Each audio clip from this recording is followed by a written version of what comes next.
Hello friends, you are watching JR's English. এসে গেলাম আরো একটি ইন্টারেস্টিং ক্লাস নিয়ে। আমরা বিভিন্ন সেন্টেন্সে দেখতে পাই বি ভার্ব, হ্যাভ ভার্ব এবং মডেলসকে as an auxiliary.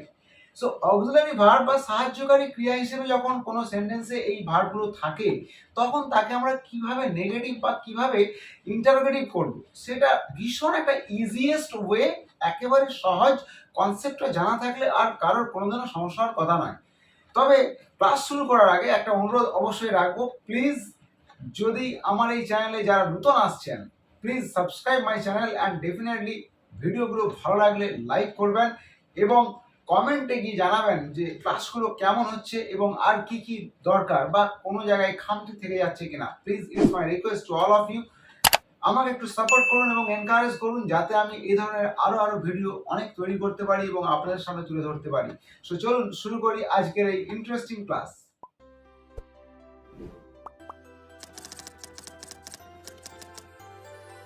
So friends, আমরা যখন বিভিন্ন সেন্টেন্সে বি ভার্ব, হ্যাভ ভার্ব অথবা মডেলসকে অ্যাজ অ্যান অক্সিলিয়ারি হিসেবে পাই, তখন সেই সেন্টেন্সটাকে আমরা কিভাবে ইন্টারোগেটিভ করব বা কিভাবে আমরা তাকে নেগেটিভ করব।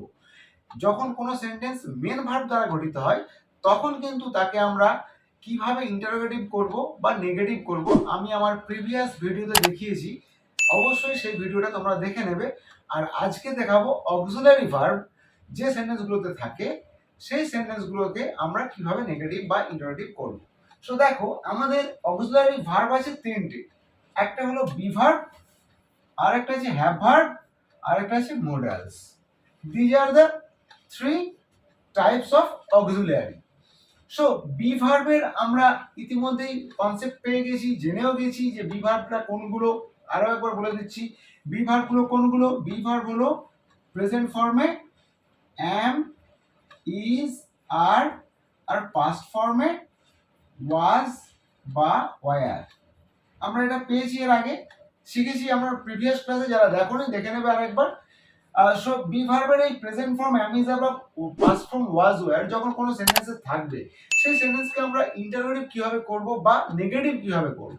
Very simple. দেখো, বি ভার্ব, হ্যাভ ভার্ব বা মডালস যেটাই থাক না কেন, যদি অক্সিলিয়ারি হিসেবে ব্যবহৃত হয় সেন্টেন্সে, তখন আমরা সেই সেন্টেন্সকে আমরা নেগেটিভ করতে হলে, সেই সেন্টেন্সকে আমরা যখন নেগেটিভ করব মানে না সূচক বাক্য করতে যাব, তখন আমরা সেই অক্সিলিয়ারির পরেই শুধু নট লিখে দেবো।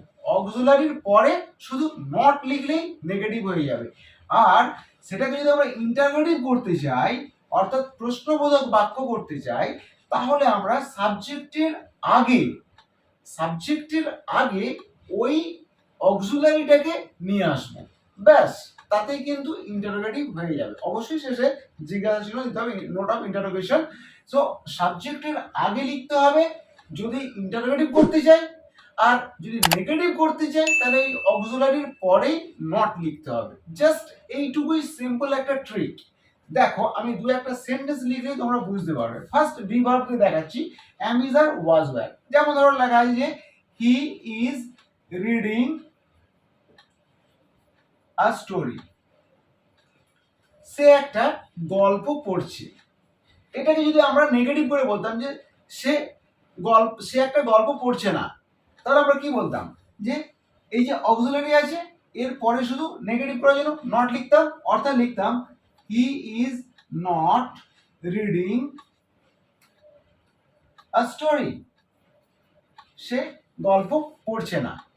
আবার যখন এটাকে আমরা ইন্টারোগেটিভ করব বা জিজ্ঞাসা করব যখন যে সে কি একটা গল্প পড়ছে, তখন আমরা কি করব? ভেরি সিম্পল, এই শুধু অক্সিলিয়ারিটাকে সাবজেক্টের আগে আনবো, আর কিছু করতে হবে না। তার কি হবে? Is he reading a story? সে কি একটা গল্প পড়ছে? তাহলে দেখো, বি ভার্ব দিয়ে যদি কোনো সেন্টেন্স থাকে, অক্সিলিয়ারির পরেই শুধু নট আনলে নেগেটিভ, অক্সিলিয়ারির সাবজেক্টের আগে অক্সিলিয়ারিটাকে নিয়ে আসলে তাহলেই হয়ে যাবে interrogative. He is reading a story, he is not reading a story, is he reading a story. Interrogative sentence হয়ে গেল, নেগেটিভ হয়ে গেল। এটা যদি আবার নেগেটিভ ইন্টারোগেটিভ দুটোই হয়, যদি কেউ প্রশ্ন করে সে কি গল্প পড়ছে না, নেগেটিভও আছে ইন্টারোগেটিভও আছে, তখন কি করব? সিম্পল, এই অক্সিলারি আগে যেমন সাবজেক্টের আগে যেমন অক্সিলারি নিয়ে এসেছি, অক্সিলারিটা নিয়ে আসবো ইজ হি, তারপরে সেই নটটাকে রেখে দেবো, is he not reading a story, তখন হয়ে যাবে সে কি একটি গল্প পড়ছে না, নেগেটিভও হলো ইন্টারোগেটিভও হয়ে গেল। এভাবে যদি আমরা আরো দু একটা উদাহরণ দেখে নিই তাহলে আমাদের আরো বিষয়টা ইজি হয়ে যাবে। এভাবে দেখো, যদি আমরা লিখতাম যে দে ওয়্যার মেকিং ডল, তারা পুতুল তৈরি করছে, দে আর মেকিং ডল, তারা পুতুল তৈরি করছে। তাহলে প্রশ্ন হবে, প্রশ্ন যদি করি ইন্টারোগেটিভ, ইন্টারোগেটিভ যদি করি তারা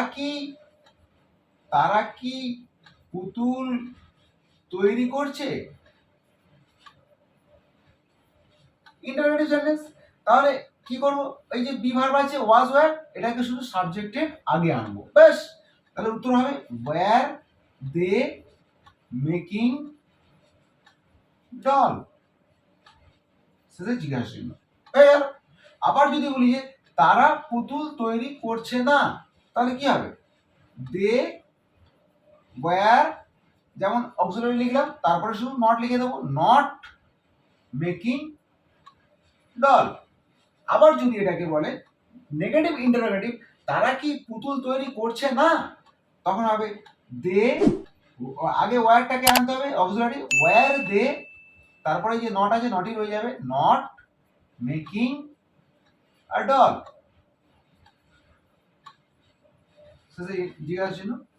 সো দেখো অ্যামিজার ওয়াজ ওয়্যারতে আমি দুটো দেখালাম, এভাবে যদি আমরা হ্যাভ হ্যাজ দিয়ে দেখাই তাহলে কি সেই একই নিয়ম খাটবে, তাহলে কি আমরা ওই একই নিয়মেই একই রকম ভাবেই উত্তরগুলো লিখবো? দেখে নিই। যেমন ধরো লেখা আছে হি হ্যাজ চেঞ্জড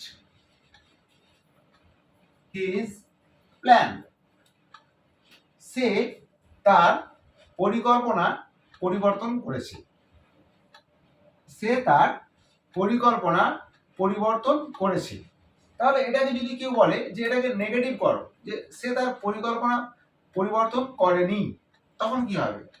আমরা দেখতে পাচ্ছি হ্যাজ আছে, করেনি বলেছে, তার মানে আমরা শুধু এই অক্সিলারির পরেই কি লিখব, নট, উত্তর হয়ে যাবে he has not changed his plan, সে তার পরিকল্পনা পরিবর্তন করেনি বা সে তার প্ল্যান চেঞ্জ করেনি। আবার যদি বলি সে কি তার প্ল্যান চেঞ্জ করেছে, তাহলে কি হবে, ইন্টারোগেটিভ সেন্টেন্স, তখন আমরা এই হ্যাজটাকে শুধু সাবজেক্টের আগে লিখে দেবো, has he changed his plan. আবার যদি বলে এটাকে নেগেটিভ ইন্টারোগেটিভ করো, তাহলে কি হবে, ওই একইভাবে হ্যাজটা আগে আসবে, has he not changed his plan, সে কি তার প্ল্যান চেঞ্জ করেনি, নেগেটিভ ইন্টারোগেটিভ হয়ে গেল। ভেরি সিম্পলি, একেবারে সহজ ট্রিক, আই থিঙ্ক কারোর বুঝতে অসুবিধা হবে না এবং কোনোদিনও এই সমস্যা থাকবে না। দেখো এইভাবে যদি আমাদের কোনো সেন্টেন্স, এটা হ্যাভ ভার্বে দেখালাম, হ্যাভ ভার্বের ক্ষেত্রেও একই। এবার আমরা মোডালস এর উপরে দেখে নেব যে মোডালস এর ক্ষেত্রে আমরা কিভাবে নেগেটিভ এবং ইন্টারোগেটিভ করব। সো দেখো মোডালস এর ক্ষেত্রে আমি কি বলছি, মোডালস গুলোকে কি কি দেখে নিই, মোডালস গুলো কি কি, মোডালস এর ব্যবহার কিভাবে করতে হয় সেন্টেন্সে আমি পরে কোনো ক্লাসে অবশ্যই নিয়ে আসবো। তবে আজকে আমরা শুধু নেগেটিভ আর ইন্টারোগেটিভটা দেখার জন্য এই মোডালস গুলো দেখে নিচ্ছি একবার। মোডালস গুলো হলো shall, should, will, would, can, could, may, might, ought, to and must. These are the main modals. এই মোডালস দ্বারা যদি কোনো সেন্টেন্স গঠিত হয়, আমরা বি ভার্ব হ্যাভ ভার্ব আগে শিখেছি, বাট এই মোডালস এগুলোকে মোডাল বলে, shall, should, will, would, can, could, may, might, ought, to, must, these are the modals. এগুলো দ্বারা যদি কোনো সেন্টেন্স গঠিত হয় ওই একই নিয়মে সাবজেক্টের পরে যদি মোডালস থাকে আর তাকে যদি নেগেটিভ করতে বলে তাহলে ওই মোডালসের পরেই নট লিখতে হবে, আর যদি তাকে ইন্টারোগেটিভ করতে বলে তাহলে ওই মোডালসটাকে সাবজেক্টের আগে লিখতে হবে। এই যে মোডালসগুলো আমি লিখেছি এই মোডালসগুলোর ক্ষেত্রে ওই একই নিয়ম। যেমন একটা উদাহরণ দেখো যে আমি কাজটি করতে পারি, এরকম ধরনের একটা সেন্টেন্স আছে। তাই এটা ইংলিশে দেওয়া আছে যে I can do the work. এখন এটাকে বললো যে এটাকে নেগেটিভ করো, আমি কাজটা করতে পারি না, তাহলে কি হবে? এই যে দেখো ক্যান আছে মোডালস, তাহলে এর পরে শুধু আমরা কি লিখবো? নট। অর্থাৎ উত্তরটা কি হবে? যে I can not do the do the work. I can not do the work, আমি কাজটা করতে পারি না, তাহলে শুধু আমরা নট লিখলাম, আমার নেগেটিভ হয়ে গেল। এটাকে যদি আবার ইন্টারোগেটিভ বলে আমি কি কাজটা করতে পারি, তাহলে কি হবে? এই ক্যানটাকে শুধু সাবজেক্টের আগে আনবো, can I do the work. ঠিক একইভাবে যদি এটা ইন্টারোগেটিভ হয়ে গেল, আবার যদি বলে এটাকে নেগেটিভ ইন্টারোগেটিভ করো যে আমি কি কাজটা করতে পারি না, তখন কি হবে? তখন হবে can I not do the work. তাহলে আমরা দেখতে পেলাম যে কোনো sentence B verb, have verb বা মোডালস দ্বারা গঠিত হলে তাকে ইন্টারোগেটিভ করতে গেলে ওই বি ভার্ব, হ্যাভ ভার্ব বা মোডালসকে সাবজেক্টের আগে লিখতে হবে, আর তাকে নেগেটিভ করতে গেলে ওই বি ভার্ব, হ্যাভ ভার্ব বা মোডালসের পরে নট লিখতে হবে। সো আই থিঙ্ক আজকের ক্লাসে তোমাদের এই কনসেপ্ট টোটালি ক্লিয়ার হয়েছে, এবং আমি কয়েকটা সেন্টেন্স দিচ্ছি, তোমরা অবশ্যই এর উত্তর কমেন্ট বক্সে লিখবে। চলো দেখে নাও আজকের টাস্ক কি রয়েছে। সো ফ্রেন্ডস, টাস্ক দেখে নাও। He has solved the problem, negative sentence করতে হবে। They were planting tree, interrogative. You are saving money, negative interrogative করতে হবে এটাকে। She will come tomorrow, interrogative করতে হবে, এবং mister Roy may help me, এটাকে নেগেটিভ ইন্টারোগেটিভ করতে হবে। সো আশা করছি আজকে আমি যে ইন্টেনশন নিয়ে ক্লাসটা করেছিলাম তোমরা সকলেই তা বুঝতে পেরেছো, এবং এর পরবর্তীকালে তোমাদের এই নিয়ে আর কোনো সমস্যা থাকবে না। সো দেখা হবে আবার একটি নতুন ক্লাসে। আপাতত এই পর্যন্তই। Take care and good bye.